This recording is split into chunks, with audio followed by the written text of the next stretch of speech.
नमस्कार दोस्तों, हमारे चैनल ज़ूमपिक्स ओ में आप सभी का स्वागत है। आज हम जानेंगे कि हमारी पृथ्वी का उद्गम यानी कि जन्म कैसे हुआ। जी हाँ, वही पृथ्वी जो कि हमारा घर है।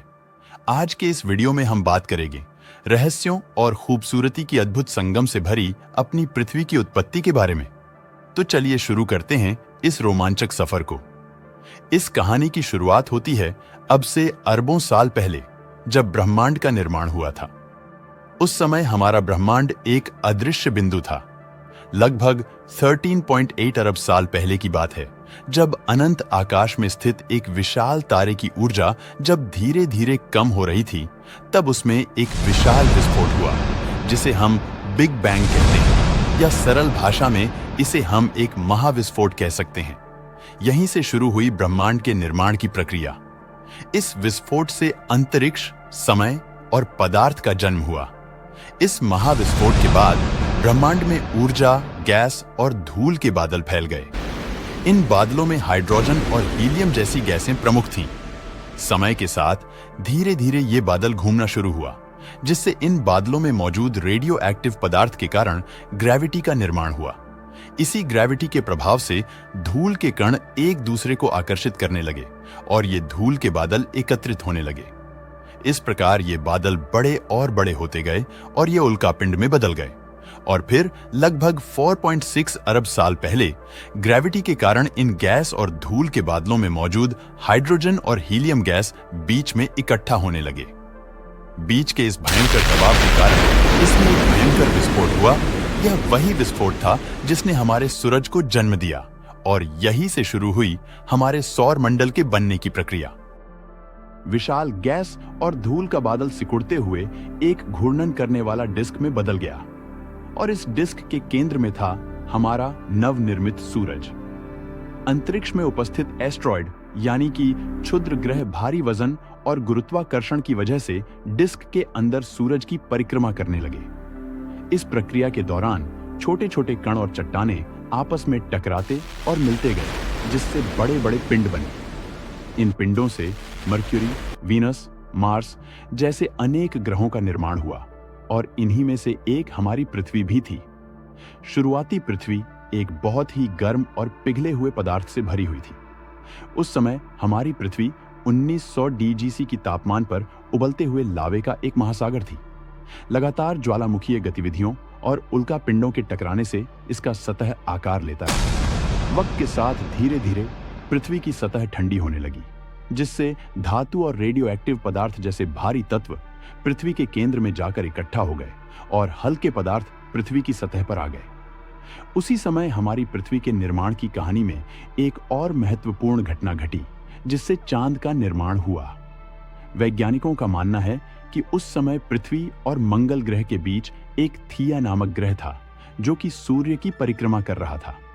सूरज से ज्यादा दूर होने और पृथ्वी की ग्रेविटी के कारण सूरज की परिक्रमा करने वाले एस्ट्रॉयड अब पृथ्वी की परिक्रमा करने लगे थे और करोड़ों वर्षों तक पृथ्वी पर गिरते रहे। ठीक ऐसी ही घटना हमारे पड़ोसी ग्रह थिया पर भी हो रही थी, जिसके कारण थिया धीरे धीरे पृथ्वी के और करीब आता गया, जिसके कारण अंततः दोनों में भयंकर टकराव हुआ।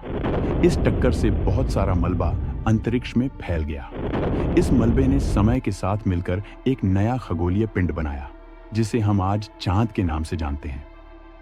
इसके बाद भी करोड़ों सालों तक विशाल उल्कापिंड पृथ्वी पर गिरते रहे, परंतु अब इन गिरते हुए कुछ उल्कापिंडों में जमा था नमक, मिनरल्स और पानी।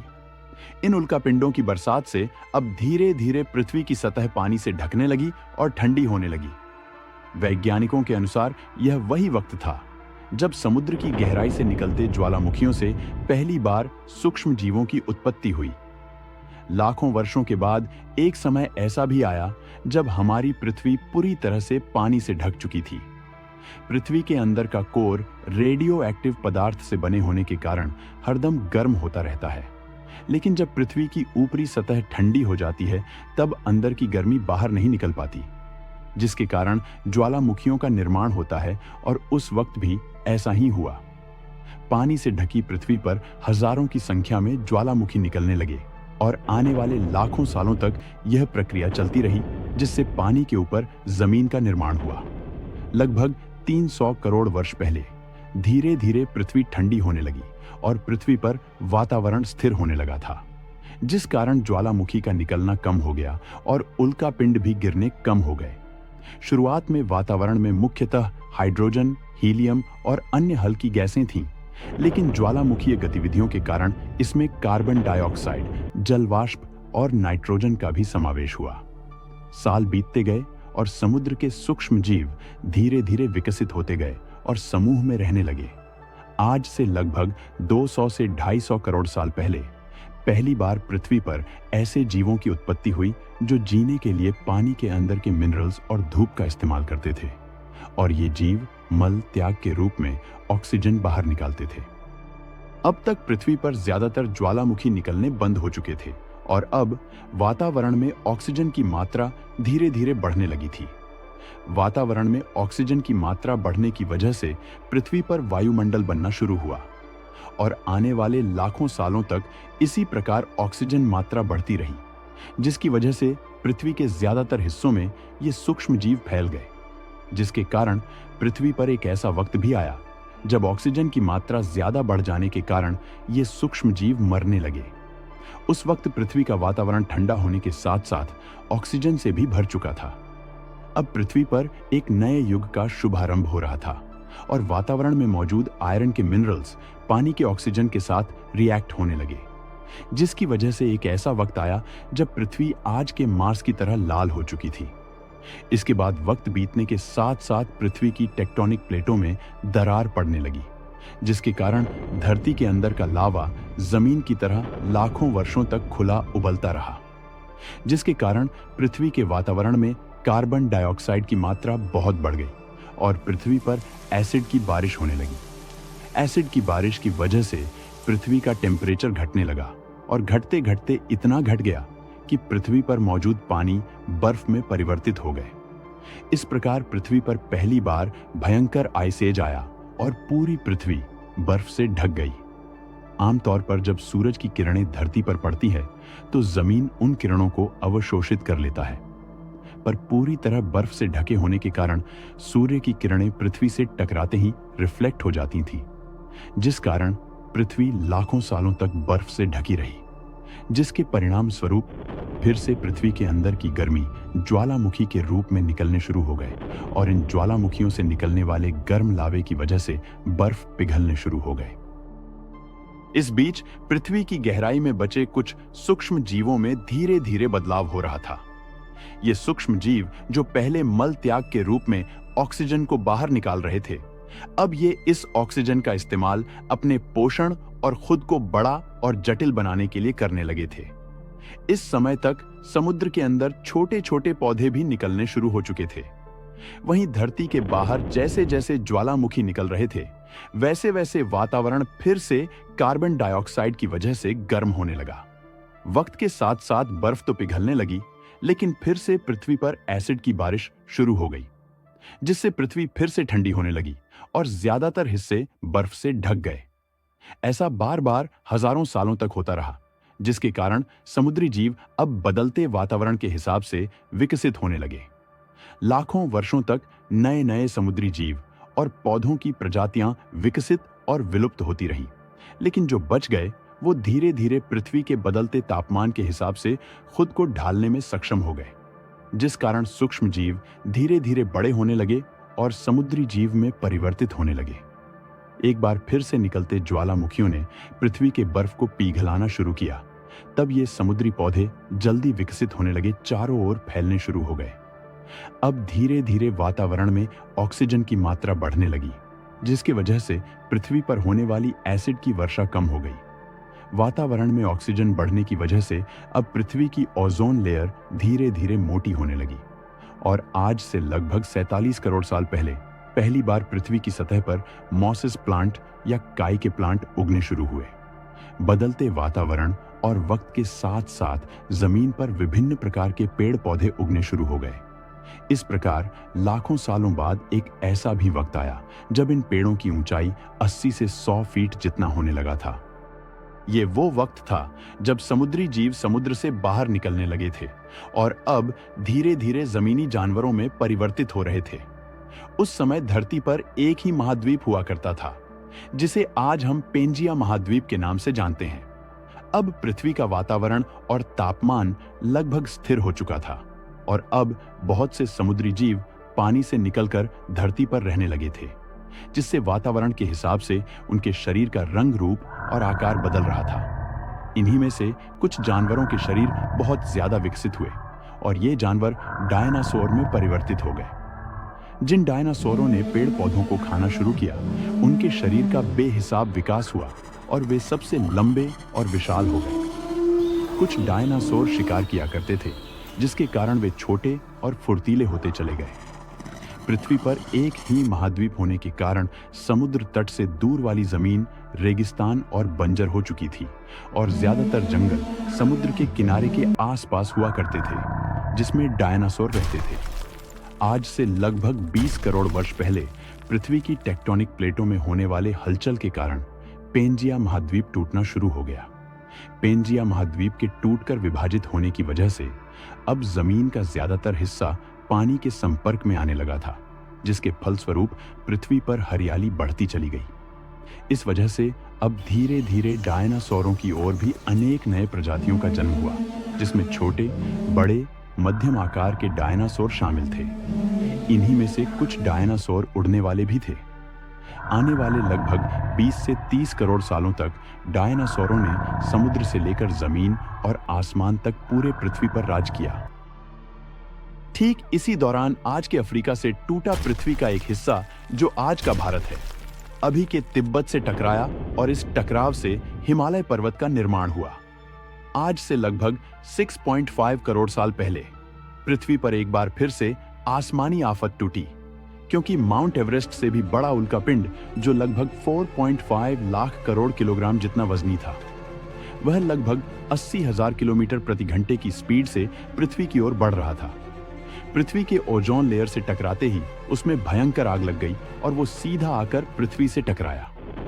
इस टक्कर से निकलने वाली ऊर्जा आज के करोड़ों परमाणु बमों के एक साथ फटने के बराबर थी।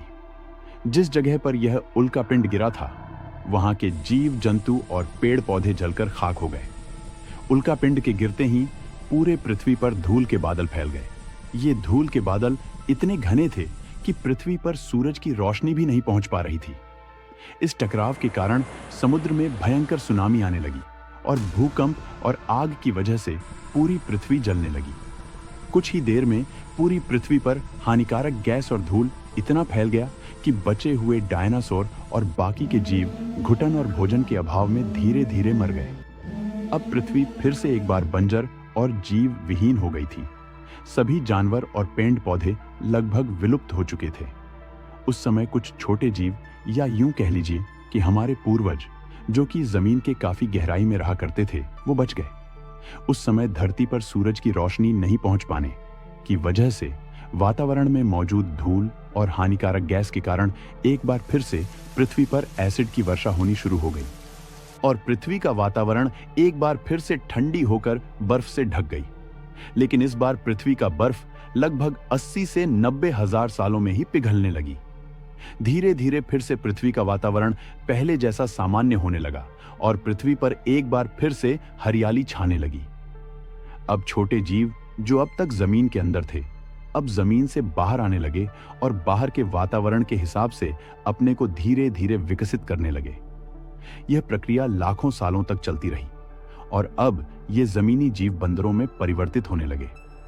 उस समय की बर्फ के पिघलने की वजह से पृथ्वी पर हर जगह घने जंगल थे, मगर जैसे जैसे पृथ्वी का तापमान बढ़ता गया, वैसे वैसे ये जंगल सूखने लगे। अब जंगल में रह रहे जानवरों को खाने की कमी होने लगी।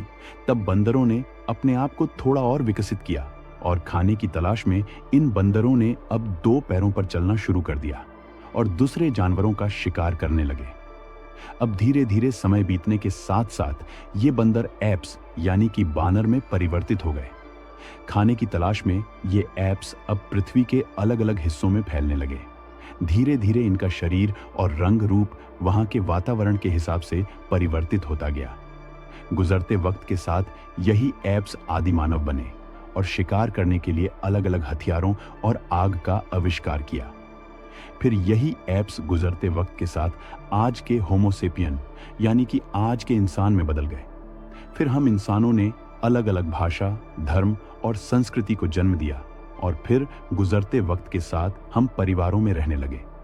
हमारी पृथ्वी को आज के जैसा बनने में लगभग 450 करोड़ वर्ष का वक्त लगा और हमें जमीन के अंदर रहने वाले छोटे से जीव से इंसान बनने में लाखों सालों का। बीतते वक्त के साथ साथ हम विकसित होते चले गए और आज हम पृथ्वी के सबसे बुद्धिमान प्राणी हैं। लेकिन बीते कुछ सालों में हम इंसानों ने पृथ्वी को जितना नुकसान पहुंचाया है उतना नुकसान आज तक किसी भी प्रजाति ने नहीं पहुंचाया, जिससे एक बार फिर से पृथ्वी का वातावरण गर्म हो रहा है और कार्बन डाइऑक्साइड की मात्रा बढ़ती जा रही है।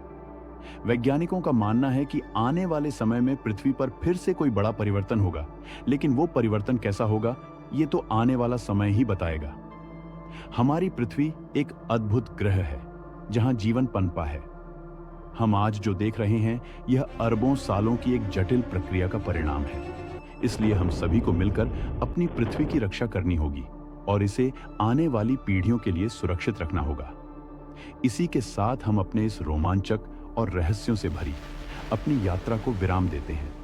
हमारे साथ इस रोमांचक यात्रा पर बने रहने के लिए धन्यवाद। आशा है आपको हमारा वीडियो पसंद आया होगा, तो कृपया इसे लाइक और शेयर करें। और अगर हमारे चैनल पर नए हैं तो कृपया हमारे चैनल को सब्सक्राइब करके बेल आइकन ऑन कर दें। मिलते हैं अगले वीडियो में, तब तक के लिए जय हिंद, जय भारत।